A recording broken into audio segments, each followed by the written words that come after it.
Bien, vamos a comenzar con la tercera clase sobre el Estatuto del Martillero. En este caso estamos hablando de las prohibiciones, sanciones, responsabilidades, que es un tema importante de conocer, desarrollar. En el tema de responsabilidades se nos va a hacer un poquito más complejo y hay que prestar mayor atención porque ya no contamos con normas legales tan precisas y exhaustivas como en el caso de las prohibiciones y sanciones, donde lo que hay que ver es leer muy bien la norma legal y ver muy bien el acto prohibido y la sanción que se establece.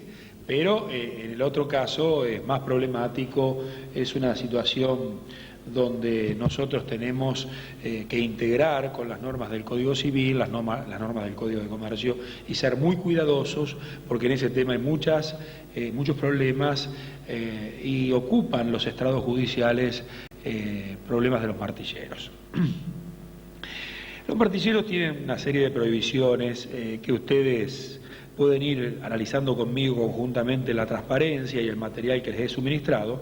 La primera de ellas, practicar descuentos, bonificaciones o reducción de comisiones arancelarias. Bueno, esto hace a la necesidad de preservar las normas arancelarias que son de orden público y para que la profesión no se torne una profesión de bagatelas, que tenga una retribución mínima, pareja, igualitaria, o sea que el martillero no pueda andar haciendo ofertas sobre el precio de lo que cuesta su trabajo. Su trabajo cuesta en todos lados lo mismo y el arancel es de orden público y está fijado por una norma arancelaria local o nacional. Tener participación en el precio de remate. Resulta lógico que el martillero no pueda participar en el precio de remate. Dijimos que el martillero lleva adelante un procedimiento de adjudicación. No es el dueño de los bienes, ni tampoco es el adquirente de los bienes, y por lo tanto no podemos colocarlo al martillero como partícipe. No es su negocio. Ceder, alquilar o facilitar su bandera. Bueno, estas situaciones están absolutamente prohibidas por la ley, salvo que exista una situación de fuerza mayor y para evitar un perjuicio inminente y grave. Pero bueno, lo que quiere la ley es garantizar la actuación profesional del martillero, que sea ese martillero con su título profesional habilitante el que lleve adelante el remate. Delegar o permitir que bajo su nombre o el de la sociedad que pertenezca se efectúe remate por personas no matriculadas. Bueno, esta prohibición tiene que ser absoluta. Allí hay la excepción por causas graves, enfermedad, etcétera, etcétera, pero siempre en otro martillero matriculado, en otro martillero con título profesional habilitante y matriculado para ejercer como tal. Si no estaríamos a través de la propia ley violando una norma básica, y es de que soy martillero porque tengo el título y solo yo que tengo el título y estoy matriculado puedo ejercer como tal.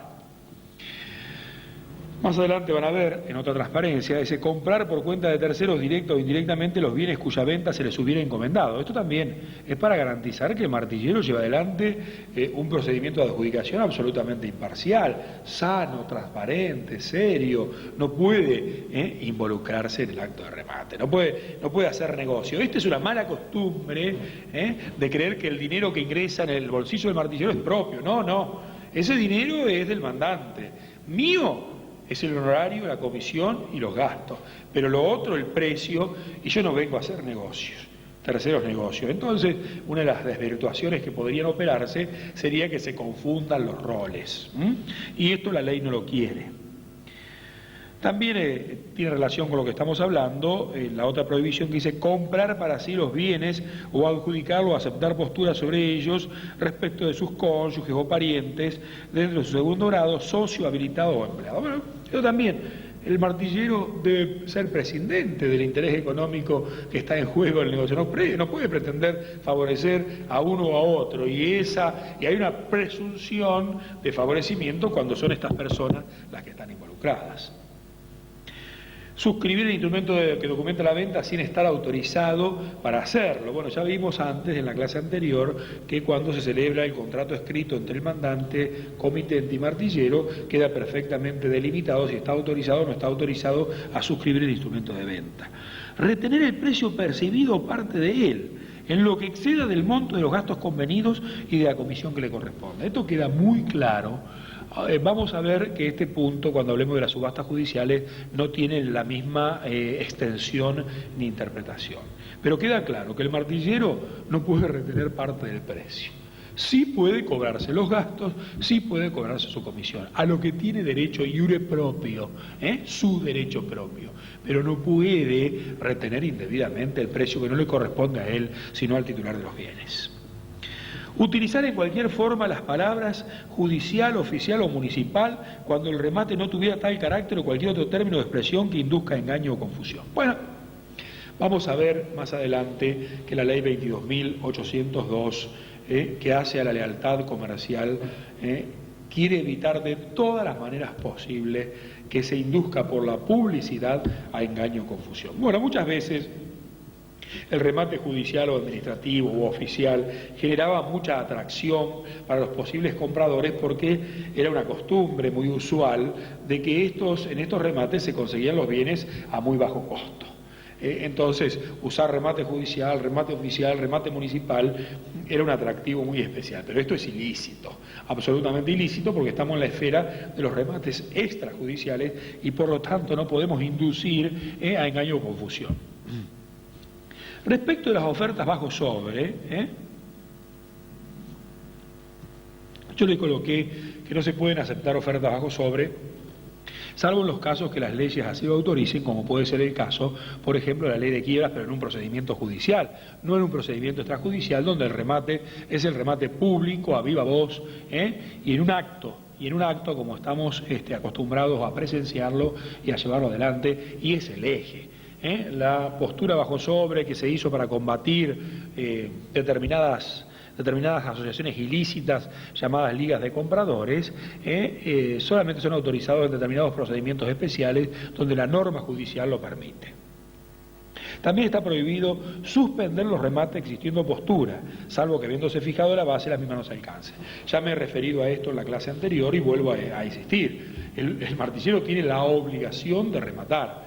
Y está prohibido que suspenda un remate cuando existe por lo menos una postura, y lo lamento. Debe rematar, debe adjudicar, salvo que se haya puesto una base y la postura realizada no alcance la base, en cuyo caso no tiene ninguna obligación de adjudicar, de perfeccionar el remate.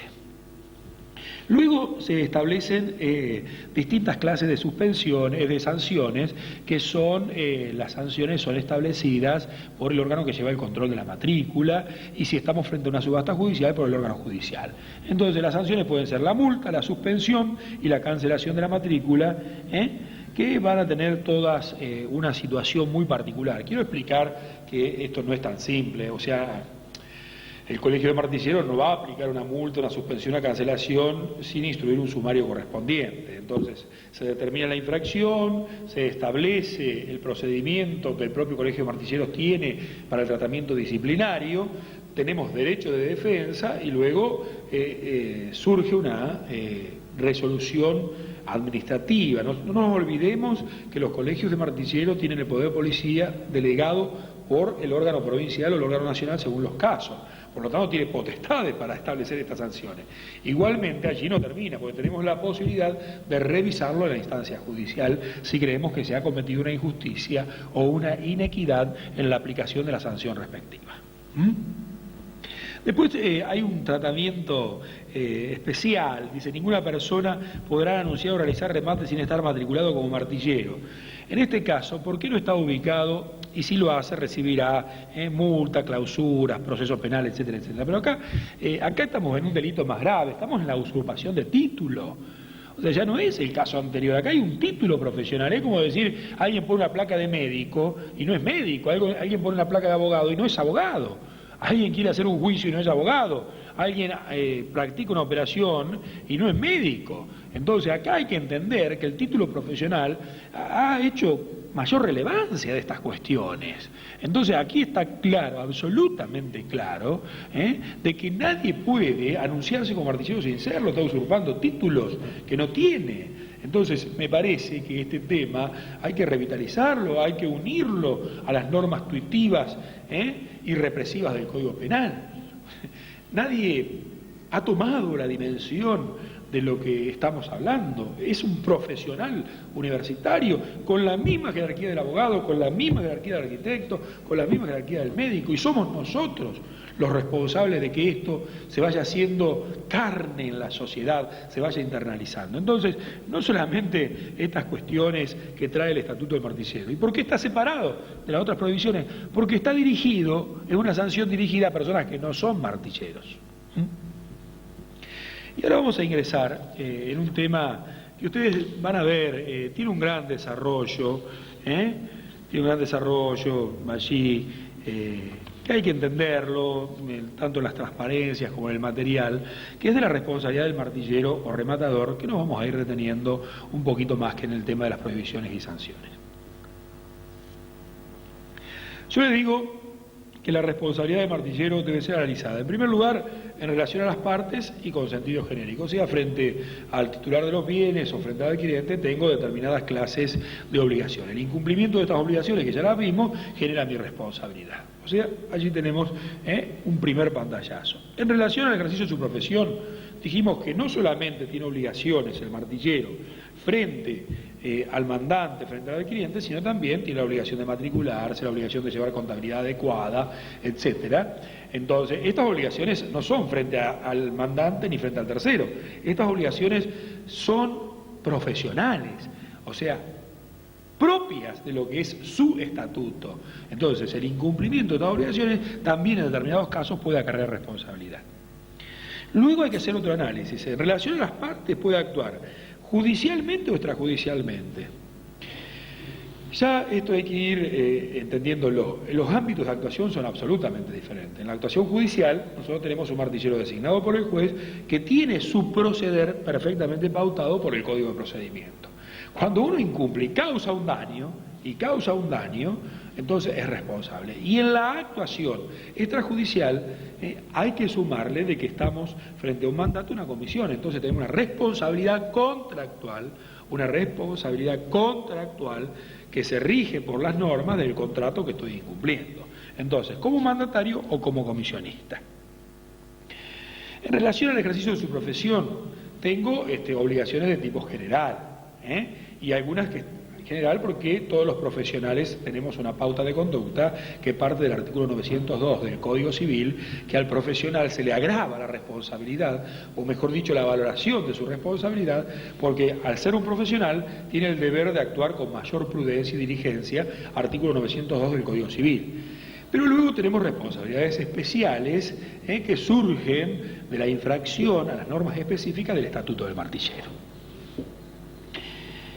Fíjense que yo he señalado una relación interna, o sea, en el mandato, y una relación externa.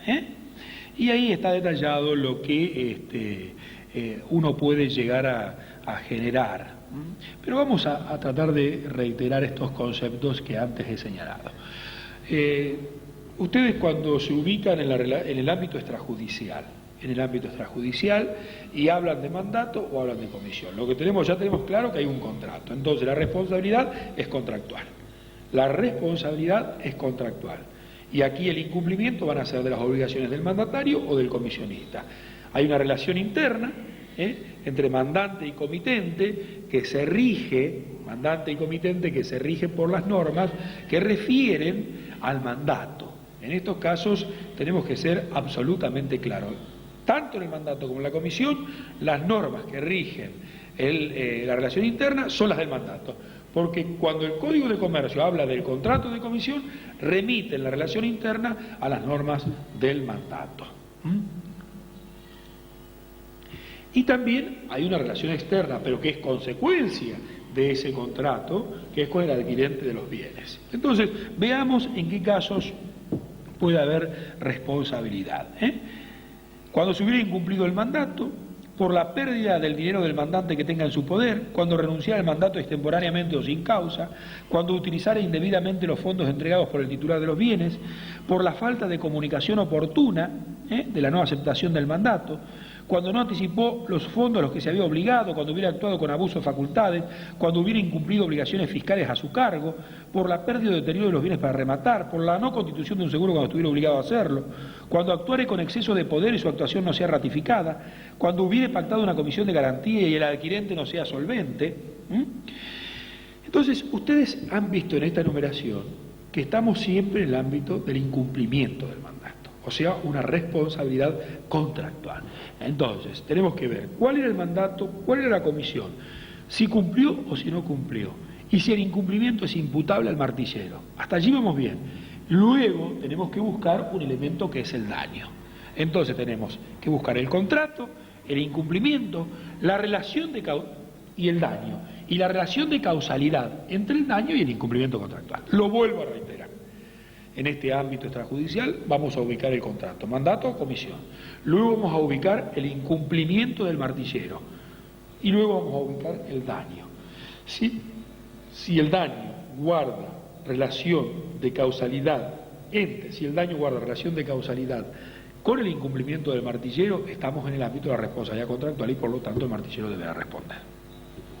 Pero vamos a tratar de tomar algunas situaciones, son evidentes, otras son particulares. Fíjense, el abuso de facultades, el exceso de facultades, estamos frente a una cuestión muy particular. O sea, aquí hay tres casos que se pueden dar. La falta de mandato, aquí no hay mandato, entonces el martillero es responsable personalmente por aquel contrato que invocó y que no existía. Pero aquí no hay duda, aquí estamos fuera de la responsabilidad contractual. Pero hay dos situaciones que son muy especiales, que es el exceso de facultades y el abuso de facultades que han sido tratados. El exceso de facultades coloca al martillero fuera del contrato, o sea, actuó utilizando facultades que no tenía. Y el abuso de facultades, usó facultades que tenía, pero en un ejercicio irrazonable, desproporcionado. En ambos casos, la doctrina de jurisprudencia ha hecho responsable frente al adquirente también al mandatario o al comitente, pero luego con derecho a repetir respecto del martillero, con derecho a repetir respecto del martillero. Esto es importante tenerlo en cuenta. Cuando hubiera incumplido obligaciones fiscales a su cargo, bueno, este es un tema que ha cobrado cada día mayor relevancia. ¿Por qué mayor relevancia? Porque hay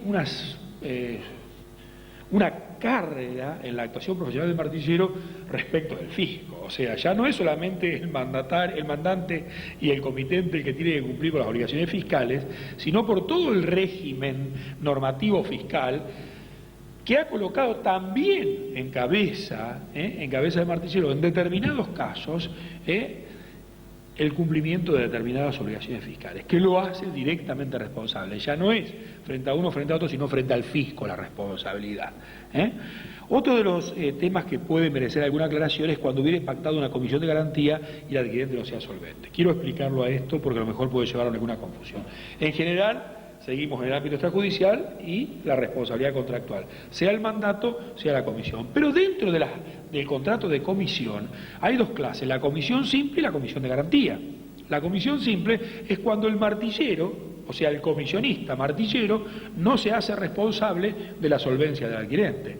En cambio, en la comisión de garantía, el martillero cobra más, pero se hace responsable de la solvencia del adquirente.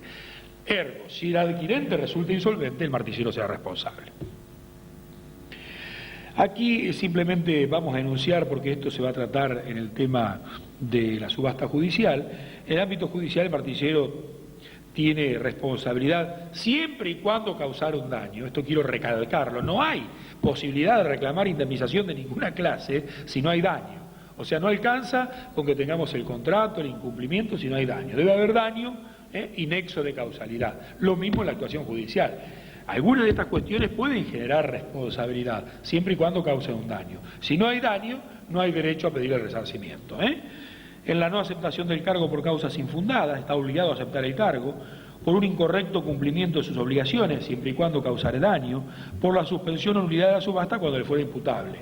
O sea, se suspende la subasta, se anula la subasta y hay un daño. El daño tiene que ser cuantificable económicamente y tiene que haber siempre, recuérdenlo, entre el daño y el incumplimiento, entre el daño y la suspensión, entre el daño y la anulación, un nexo de causalidad. También hay responsabilidad judicial por la no rendición de cuentas o rendición tardía o incompleta, que este es un tema que se puede señalar con claridad en la consideración general. La rendición de cuentas genera responsabilidad tanto en el ámbito extrajudicial como en el ámbito judicial, porque el martillero siempre está actuando en interés de otra persona.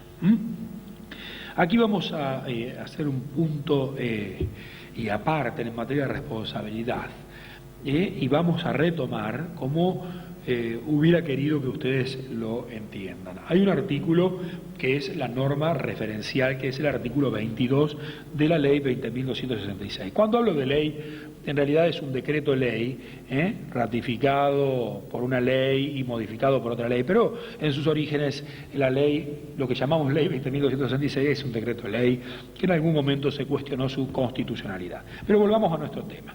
La norma madre de esta materia, el artículo 22, dice: el martillero, por cuya culpa se suspendiere o anulare un remate, perderá su derecho a cobrar la comisión y a que se le reintegren los gastos y responderá por los daños y perjuicios ocasionados. Esta es una norma fundamental, pero ustedes traten de analizar las distintas situaciones que comprende la norma y las distintas sanciones que le imputa al martillero. En primer lugar, habla de una suspensión o anulación del remate. Este es el caso típico, donde perderá el derecho a cobrar, una comisión y a que se le integre los gastos. Esto es una penalidad. La pérdida del derecho a la comisión y al reintegro de los gastos es una penalidad. ¿Qué significa que sea una penalidad? Que no necesito probar el nexo de causalidad, que no necesito probar el daño ni el nexo de causalidad. Entonces, hay que distinguir entre las penalidades y las responsabilidades o resarcimientos. Cuando hablo de responsabilidad por daños y perjuicios, hablo de una acción de responsabilidad, una indemnización, un resarcimiento. Ahí tengo que probar que la suspensión o la anulación por causas imputables al martillero provocó un daño y que el daño tuvo relación de causalidad adecuada con la actuación del martillero. Si no probó esto, no hay resarcimiento. En cambio, la pérdida de la comisión y el reintegro de los gastos operan directamente, sin necesidad de probar el daño. Fíjense que también he señalado allí con menor importancia que puede haber responsabilidad por realizar remates sin tener matriculación vigentes o por no llevar los libros obligatorios, por no comprobar la existencia de los títulos invocados. Este es un caso típico, ¿no?, de responsabilidad. No ha comprobado los títulos luego no existen, entonces el martillero termina siendo responsable. Por vender un bien careciendo de toda autorización. ¿Cómo va a vender un bien el martillero sin tener autorización para su venta? En cuyo caso va a frustrar el negocio propio, va a tener responsabilidades económicas de importancia. Y luego tiene distintas situaciones que fuimos tratando, por no realizar la publicidad necesaria y adecuada, por realizar una propaganda engañosa, donde acá puede también derivar en un proceso penal, porque estamos llevando a engaño o confusión. Podemos estar en el ámbito del ardid o engaño, de la estafa o defraudación de la faz penal. Por la suspensión o anulación del remate cuando el mismo le fuera imputable, el caso típico que estuvimos hablando con la norma madre. Por la errónea o incorrecta instrumentación de la venta, son temas claros. Por la retención indebida de la seña. Acá también ha sido una problemática muy importante en la historia de los martilleros, y aquí se abre no solo la faz de la responsabilidad contractual civil, sino también de la responsabilidad penal por la retención indebida de fondos. Por la no rendición de cuentas en el plazo legal o convencional, que permite que la persona titular del interés pueda exigir judicialmente el proceso de rendición de cuentas, donde será responsable luego por el saldo que debía pagar, por los daños causados y también por las costas del proceso judicial de rendición de cuentas. Pero también en este ámbito de responsabilidad hay leyes especiales, como puede ser la ley de transferencia de fondos de comercio. Fíjense que la transferencia de fondos de comercio es una actividad típica que los martilleros han ido realizando en distintos momentos, distintas oportunidades. El martillero ha sido partícipe de las transferencias históricamente. Nadie podría dudar de la participación de los martilleros en la transferencia de fondos de comercio, porque ha sido un auxiliar típico en estas situaciones. Y fíjense que el artículo 11 de la ley 11.867, una ley de principios de siglo, que se ocupa de la transferencia de los fondos de comercio, y que ustedes van a verla en la parte de la materia de contratos, ustedes tienen que tener muy claro este tema. Fíjense, las omisiones o transgresiones a lo establecido en esta ley harán responsables solidariamente al comprador, vendedor, martillero o escribano que las hubieran cometido por el importe de los créditos que resultan impagos como consecuencia de aquellas y hasta el monto del precio de lo vendido. Entonces acá hay que tener esta idea. Tenemos en la actuación extrajudicial la responsabilidad contractual y algunos casos de responsabilidad extracontractual cuando no hubiera existido contrato. Pero también hay leyes específicas que establecen responsabilidades propias de los martilleros. Y la ley 11.867 lo que hace es fijar un procedimiento en base al cual se va a realizar una transferencia de fondos de comercio. Este procedimiento perfectamente estipulado en la ley con anuncios, edictos, instrumentación por escrito, formalidades respecto de los créditos, embargos, oposiciones, obliga al martillero a seguir esas formalidades. Si el martillero no sigue esas formalidades y se genera una situación de responsabilidad por incumplimiento o por daño, va a responder solidariamente, o sea, conjuntamente con ese vendedor, conjuntamente con el adquirente, conjuntamente con el escribano, frente a los terceros acreedores que por el incumplimiento del martillero vieron violados sus derechos. No nos olvidemos que el procedimiento de transferencia es para proteger a los acreedores del Fondo de Comercio. Publicito que voy a vender para que los acreedores hagan valer sus derechos. Si el martillero incumple estas formalidades y se violentan los derechos de los acreedores, obviamente generan responsabilidad del martillero. Que la responsabilidad del martillero es solidaria con los demás, o sea, que el otro sea responsable no va a evitar que el martillero sea responsable. Y aquí quiero aclarar algo. La ley lo limita al precio de lo vendido, pero si un tercero prueba un daño mayor, también deberá responder por ese daño mayor. Este tema de la responsabilidad hay que entenderlo muy claramente. Yo al final de la transparencia y del material indicativo les he colocado algunas pautas que me interesa que ustedes tengan en claro. Fíjense, hablo de una responsabilidad profesional. ¿Qué quiero decir con esto? Quiero decir que luego de la ley 25028, que exige el título profesional para ser martillero, para ser y ejercer como martillero, entramos en el campo de las responsabilidades profesionales. Esto responde a una postura moderna en materia de responsabilidad civil que establece que la responsabilidad de los profesionales debe ser observada con mayor dureza, que la responsabilidad de un ciudadano común. ¿Por qué?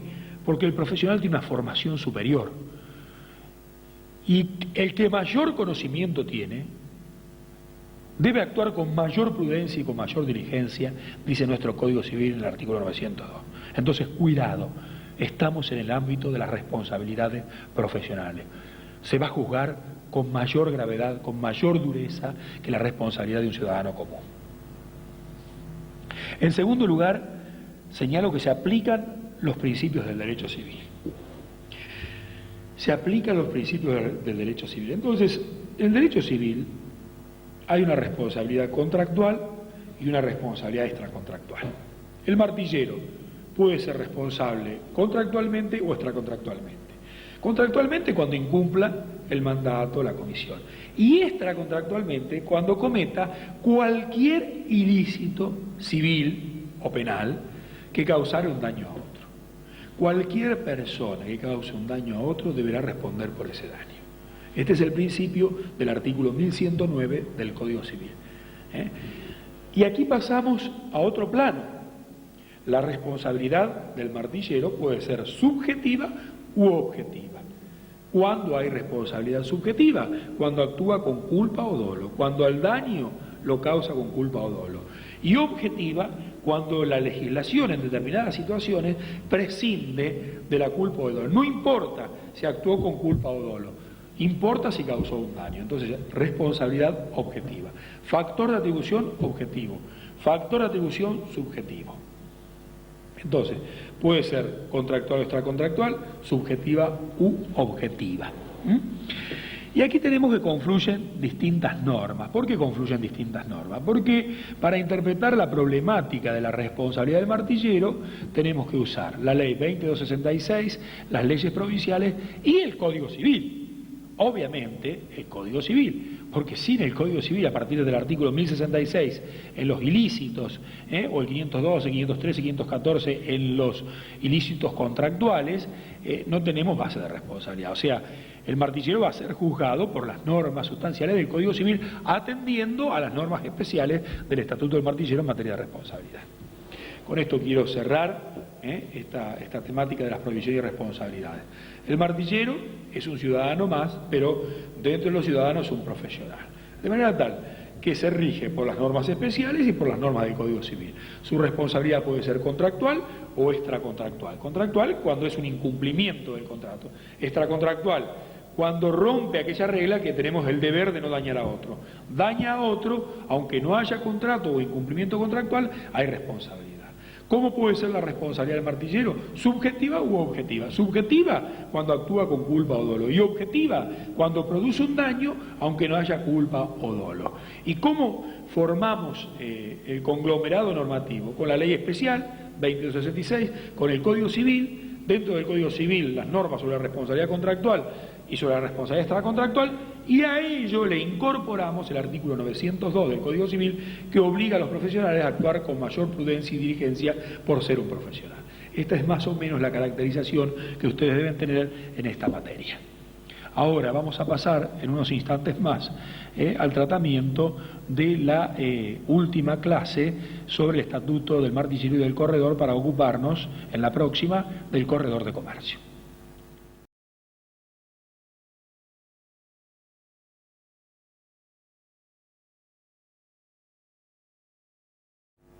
Vamos a comenzar con la última clase sobre el Estatuto del Martillero y del Corredor. Ustedes habrán observado que hemos dedicado la mayor parte de estas 4 clases al martillero, por la sencilla razón de que con la ley 25028 se adosó al Estatuto del Martillero lo correspondiente al Estatuto del Corredor.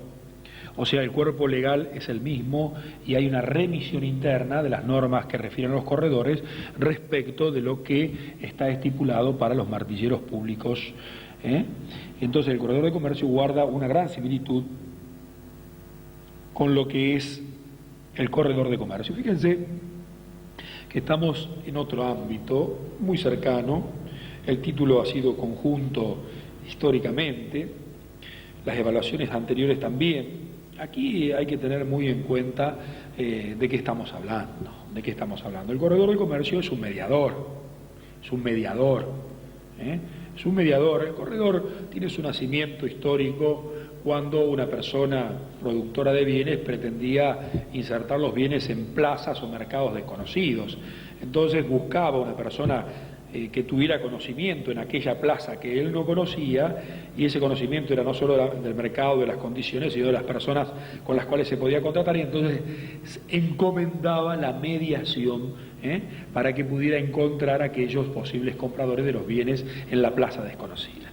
Pero el corredor de comercio ha tenido una gran participación, a veces desafortunada, en los negocios en la República Argentina, porque ha habido también muchos problemas. Antes, ustedes tienen que entender que la ley 25028 fue un viraje sustancial en lo que es la historia del corredor de comercio en la República Argentina. No solo le exige el título profesional universitario, sino que además ustedes podrán observar, lo ha comprometido con el negocio. Vamos a ver más adelante durante la clase que se ha cambiado el régimen. De aquel corredor imparcial, absoluto, ajeno, extraño, se ha pasado a un corredor comprometido económica y jurídicamente con el negocio. Porque el otro sistema realmente había fracasado. Había muchos negocios que habían perjudicado a personas, donde habían intervenido corredores. Entonces, se podrá estar de acuerdo o no, pero el régimen había que modificarlo. Fíjense cómo lo conceptualiza Fernández, ¿no? Sin embargo, no es tal vez lo que nosotros podemos decir como un concepto legal. Aquí tendríamos que distinguir el concepto doctrinario, dogmático y el concepto legal. Entonces aquí la doctrina lo ha señalado como la persona que realiza actos de corretaje. Yo quiero aclararles que el contrato de corretaje no existe el contrato de corretaje en la República Argentina, que quede claro esto. Sí existe el acto de corretaje como acto de comercio. Entonces la persona que realiza actos de corretaje, es decir, de mediación entre la oferta y la demanda buscando un interesado para la operación que desee realizar el comitente. Bueno, aquí es importante también hacer un punto previo. El artículo 8, inciso 3 del Código de Comercio coloca como actos de comercio al acto de remate y al acto de corretaje. Por lo tanto, el acto de corretaje es un acto de comercio. Pero no hay una definición de lo que es el corretaje como contrato de corretaje, que no existe en principio en nuestra legislación. Entonces vamos a seguir con el mandato y la comisión entre el titular de los bienes y el corredor. Pero aquí valen las reflexiones que realizamos para el martillero. Aquí hay una mediación, el corretaje tiene como esencia la mediación. Pero no busquemos en la legislación argentina un contrato de corretaje porque no lo vamos a encontrar. Cuando se habla uno de los debates fue calificarlos como auxiliares del comercio o del comerciante, vamos a aplicar los mismos conceptos que utilizamos para el martillero público. O sea, el corredor puede ser tanto un comerciante como un auxiliar del comerciante. Es un comerciante, ¿por qué? Porque dijimos que el acto de corretaje es un acto de comercio. El Código de Comercio define al comerciante como todo individuo que teniendo capacidad legal para contratar, ejerce de cuenta propia actos de comercio. Y el corredor es un individuo que tiene capacidad legal para contratar, que ejerce de cuenta propia un acto de comercio que es el corretaje. Por lo tanto, encuadra en el concepto de comerciante, pero a la vez, desde el punto de vista económico, auxilia al comerciante para introducir bienes al mercado. Entonces, confluyen en el corredor, al igual que en el martillero, las dos características, de comerciante y de auxiliar del comerciante. Los requisitos, aquí tenemos la misma aplicación que para los martilleros, y vamos a reiterar, cuidado, que tenemos el título profesional habilitante, título universitario, y no hay regreso para ello. No, ha habido muchas confusiones en anteriores evaluaciones donde siguen remitiendo al certificado que daban las cámaras de apelaciones cuando uno rendía el examen. No, con la ley 25028 es el título universitario, el título profesional habilitante. Por supuesto, tenemos las mismas obligaciones, debe matricularse, cumplir con los demás requisitos que exija la legislación local. O sea que en las inhabilidades también se aplica el decreto 2266, o sea que ustedes tienen que ir a las inhabilidades de los martilleros y adaptarlas a los que son las inhabilidades de los corredores. Aquí vamos a detenernos un poquitito en el tema de las facultades. Fíjense cuáles son las facultades que tiene, ¿no? Primero, poner en relación a dos o más partes para la conclusión de negocios sin que exista para ello relaciones de colaboración, subordinación o representación. Esta es una norma problemática, es la norma que caracteriza el corretaje. ¿Por qué digo que es una norma problemática? Porque la tendríamos que dividir en dos partes. Dice, poner en relación a dos o más partes para la conclusión de negocios, corretaje. Pero para que sea corretaje no debe existir ni una relación de colaboración, un contrato de agencia, o un contrato de trabajo, o un contrato de mandato representativo. Entonces, si hay representación, si hay dependencia, si hay agencia, no hay corretaje. Entonces, se ha definido el corretaje en la ley de una manera residual, Entonces, cuando pongo en relación a dos o más personas para la conclusión de negocios, puede ser corretaje. ¿Y cómo lo voy a saber? Bueno, tendré que ver si no es un contrato de agencia, si no hay una dependencia, o sea, una relación laboral entre el titular de los bienes y quién va a poner en contacto a las personas, o si no hay un mandato representativo, en cuyo caso no va a haber corretaje sino las otras figuras clásicas. Entonces aquí esta definición residual es muy problemática. Es muy problemática porque nos deja muy restringido el acto de corretaje. También podrá informar sobre el valor venal o de mercado de los bienes que pueden ser objeto de actos jurídicos. ¿Sobre qué bienes puede informar? Aquí tenemos que es el fenómeno de la tasación, idéntico al que tenía el martillero público. Entonces, también podrá tasar bienes, porque informar el valor venal de mercado es una forma de tasación. ¿Y de qué viene? De todos los bienes, de todos los bienes que puedan ser objetos de los actos jurídicos. ¿Y cuáles son? Todos los bienes que sean ser susceptibles de ser negociados, porque este es el ámbito del acto jurídico comercial. O sea, ¿cuáles son los bienes que pueden ser objeto del comercio? Todos los que sean susceptibles de ser comerciados. Por supuesto, no aquellos bienes cuya negociación pueda ser ilícita o contraria a la moral y las buenas costumbres.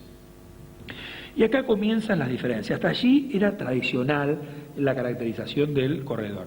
Luego incorpora esta ley actuar como representante de alguna de las partes de la ejecución del contrato. Nunca el corredor antes podía inmiscuirse como representante y dejó de ser imparcial.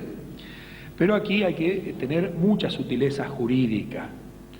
El contrato tiene una etapa que se llama de formación, que va desde el precontrato, la oferta, la demanda, hasta el perfeccionamiento.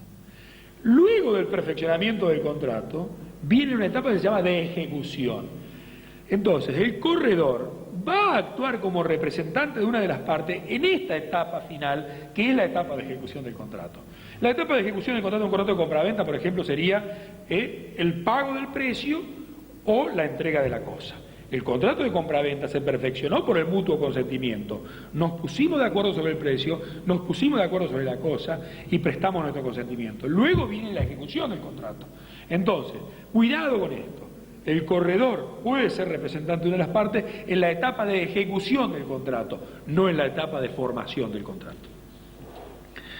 Recabar directamente informes o certificados de las oficinas públicas o cualquier entidad a los fines del cumplimiento de sus funciones. Voy a remitir a lo que he señalado sobre la obligación que tiene el martillero y la facultad que tiene el martillero de pedir los informes y tomar las medidas que sean necesarias para garantizar el correcto cumplimiento del acto de corretaje.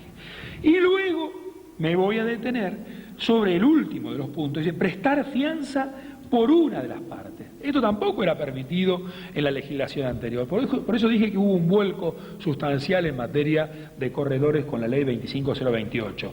Porque antes queríamos un corredor imparcial, distanciado de las partes, distanciado de los intereses. Hoy tenemos un corredor comprometido. No solo puede representar a una de las partes en la ejecución del contrato, sino que además ahora puede ser el garante de la operación. Puede prestar fianza por una de las partes. Entonces, ya sea, va a ser el fiador de una de las partes por el precio, por ejemplo en la compraventa, por el precio o por la entrega de la cosa. Entonces, si no cumple la parte, responderá el corredor como fiador. Acá vemos que hay un gran compromiso. Yo esto no lo veo mal, porque antes uno buscaba en el corredor la confianza.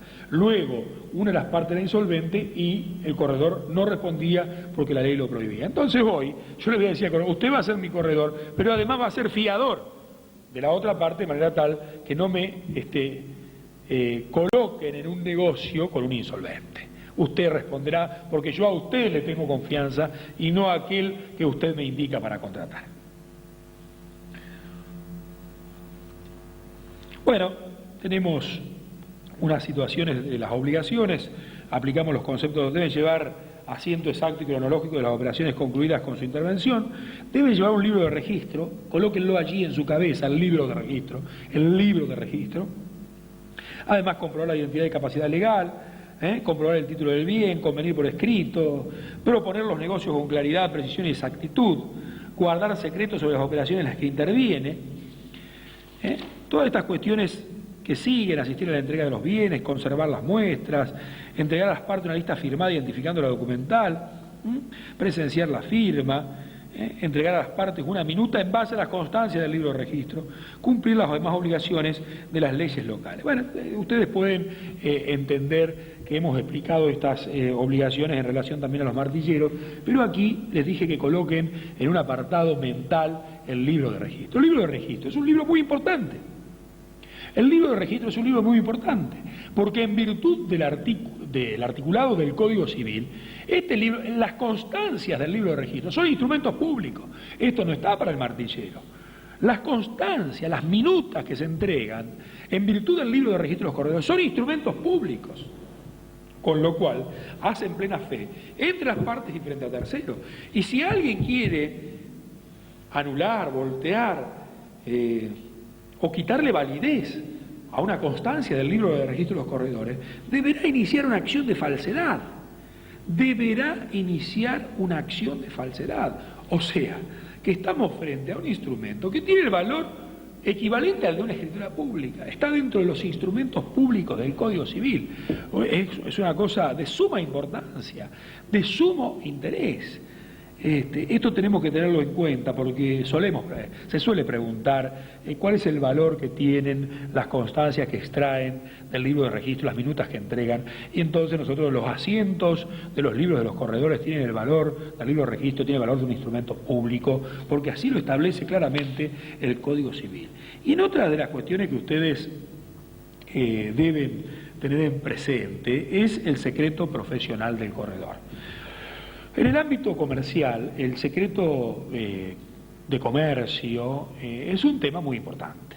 Ustedes saben que en el ámbito comercial, para el éxito de los negocios, todos los comerciantes guardan secreto de sus proveedores, sus costos, sus impuestos, su situación patrimonial. Entonces, en el comercio el secreto hace al éxito de los negocios. Pero desde hace muchísimo tiempo el secreto comercial ha tenido entidad jurídica más importante, y así aparece como una derivación del secreto comercial el secreto financiero, que está en la ley de entidades financieras, el secreto bursátil, el agente de bolsa tiene toda la cobertura del secreto profesional, también los empleados de las entidades financieras no pueden revelar o divulgar las operaciones de los clientes, y esto se traslada al corredor. O sea, el corredor, como todos los profesionales, tiene el deber de guardar secreto de las operaciones en las que participa, del resultado económico, de las características, de los datos, no puede divulgarla, so pena de ser responsable civil y penalmente por ello. Pero lo importante es que tiene entidad legal, o sea, no es solamente una derivación de aquello que fue el secreto comercial, sino que para el corredor es muy importante cumplir con esta obligación, y también para las partes, porque el corredor va a estar en conocimiento de las condiciones del bien, las condiciones del precio, las condiciones de la operación, y esto hace al secreto propio, no solo del profesional, sino de la actividad comercial, de la actividad mercantil propiamente dicha.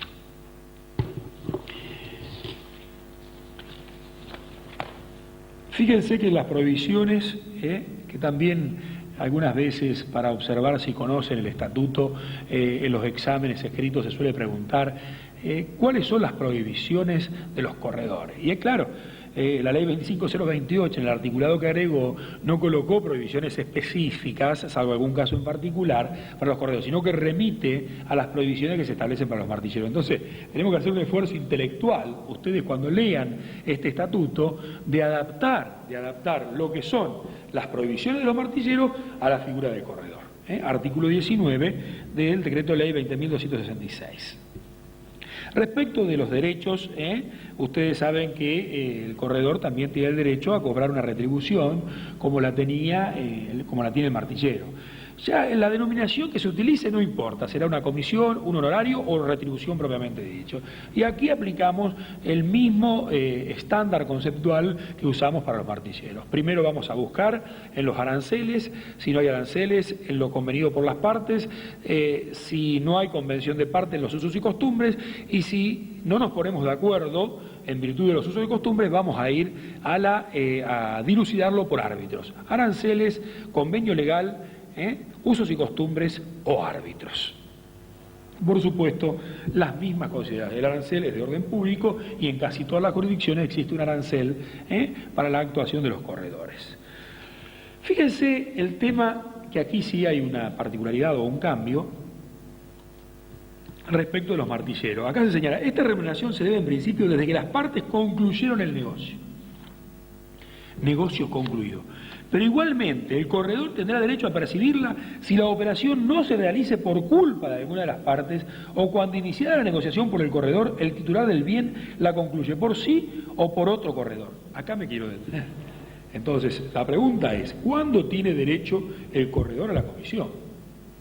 ¿Cuál es el principio? Porque este es lo importante, cuando el negocio se concluye. Si el negocio no se concluye, el corredor no tiene derecho a la comisión. Pero si el negocio no se concluye por culpa de alguna de las partes, o lo concluyó directamente el dueño del negocio, o por otro corredor, o por un tercero, tendrá derecho a la comisión. Esto viene de lo que son las comisiones indirectas en el viajante de comercio. Pero olvidémonos de este tema, volvemos al principio. El principio del derecho a la comisión nace con la conclusión del negocio. Pero si el negocio no se concluye por culpa de alguna de las partes, tendremos derecho a la comisión. Y el tercer supuesto es que también tendremos derecho cuando yo he mediado, pero luego el negocio lo ha concluido directamente el titular de los bienes o con otro corredor o por un tercero, en cuyo caso aparece la llamada comisión indirecta. Otro extremo respecto a las dos partes deben remuneración del corredor, y si interviene un corredor por parte, este solo tendrá derecho de exigirla a su comitente. Esto no tenemos ninguna clase de inconvenientes con el principio que la ley sienta. También el derecho a que se reiteren los gastos. Bueno, toda la lógica y la apoyatura conceptual de lo que dijimos respecto al martillero, porque el corredor puede anticipar los gastos, o sea, pedirlo por anticipado, o puede él anticiparlo. En ambos casos, cuando fueron gastos necesarios y útiles, tendrá derecho a la repetición. O sea, el derecho a los gastos surge sin ninguna clase de problemas. Vayamos al tema de las responsabilidades. ¿Cómo vamos a ir cerrando? ¿Cómo vamos a ir cerrando el tema de las responsabilidades de los corredores? ¿Por qué? Porque el tema de la responsabilidad de los corredores se aplica a todo lo que dijimos del martillero. Habrá una responsabilidad contractual, una responsabilidad extracontractual. Habrá una responsabilidad subjetiva, una responsabilidad objetiva. Entonces, ¿qué es lo que cambia? Lo que cambia es la norma específica. Así como dijimos hoy, el artículo 22, aquí tenemos nosotros la norma específica. Dice, el corredor en principio no es responsable de la frustración, anulación o resolución de un negocio, salvo que se frustre, se resuelve o se anule por su culpa. Y esto parece querer cerrar un poquitito la extensión de la responsabilidad del corredor. ¿Pero por qué parece querer cerrar la extensión de la...? Porque ubicaría solamente en una fase subjetiva, o sea, el factor de atribución culpa o dolo. Si no hay culpa o dolo, no hay posibilidad de responsabilidad del corredor. Esto, en esta etapa ustedes a lo mejor no lo consideran con gran relevancia o no le dan la importancia, pueden llegar a no darle la importancia que tiene. Pero en materia de responsabilidad, la responsabilidad civil ha avanzado muchísimo hacia factores objetivos. ¿Qué significa el factor objetivo? Que el eje ya no es la culpa o el dolo, sino buscar si la actuación provocó un daño. Si provocó un daño, no importaría si el corredor actuó con culpa o con dolo, sino que lo que importa es el daño, porque el derecho de la responsabilidad ha girado del reproche a la víctima, al daño. Entonces lo que importa es reparar el daño, no importa si actuó con culpa o dolo. Sin embargo, la ley 25028 se ha quedado con el sistema clásico de responsabilidad, o sea, el factor subjetivo de atribución de responsabilidad. Solamente cuando hay culpa o dolo, hay frustración, anulación, suspensión y hay daño, habrá responsabilidad. Entonces volvemos al esquema tradicional. No solo tengo que ubicar el daño, también tengo que ubicar la relación de causalidad entre la actuación del corredor y el daño, pero además tengo que ver que esa actuación haya sido culposa o dolosa. Entonces es mucho más problemático y se deja de lado, desplaza la ley todo lo que es la posibilidad de responsabilidad objetiva. Por ello nosotros decimos que hay que tener cuidado con este tema, hay que articular estas normas con las normas del Código Civil, con el 902, con el 1109, con el 1113, la responsabilidad objetiva, no solamente responsabilidad contractual, también la extracontractual, no solamente responsabilidad subjetiva, también la objetiva para considerar la responsabilidad del corredor. El corredor, por supuesto, tiene situaciones especiales. Fíjense la penalidad, igual que ocurre con el martillero. Si ello ocurriere, perderá el derecho a la remuneración y deberá reintegrar los gastos con más la indemnización de los daños que su conducta hubiera causado. Vuelvo a distinguir entonces, acá hay una penalidad y hay un resarcimiento. Entonces, cuando logremos demostrar que el contrato se frustró, se resolvió, se anuló con culpa del corredor, vamos a tener dos consecuencias disvaliosas. Una penalidad, pierde el derecho a la retribución y pierde el derecho a repetir los gastos. Pero además, correlativamente, tendrá que responder por los daños y perjuicios que hubiere causado. Entonces, Entonces tenemos que se abren las dos conductas. Esto es muy típico de lo que es el derecho comercial donde ubicamos al corredor. Entonces tenemos que tener claro que al corredor también le aplicamos todas las normas del Estatuto de Martillero siempre y cuando sean compatibles. Pero también le aplicamos las normas del Código de Comercio, las normas del Código Civil, la Constitución Nacional y el régimen que se pueda establecer a consecuencia de estas normas sustanciales. O sea, no son estos escasos artículos que incorporó la Ley 25028 las únicas normas que tenemos que considerar. Hay una remisión interna hacia las normas de los martilleros y hay una remisión externa al conjunto de normas que regulan situaciones como esta de la responsabilidad. De esta manera vamos a ir cerrando todo lo que fue el Estatuto del Martillero y del Corredor como charlas indicativas para que ustedes puedan analizar el material de base que les hemos suministrado.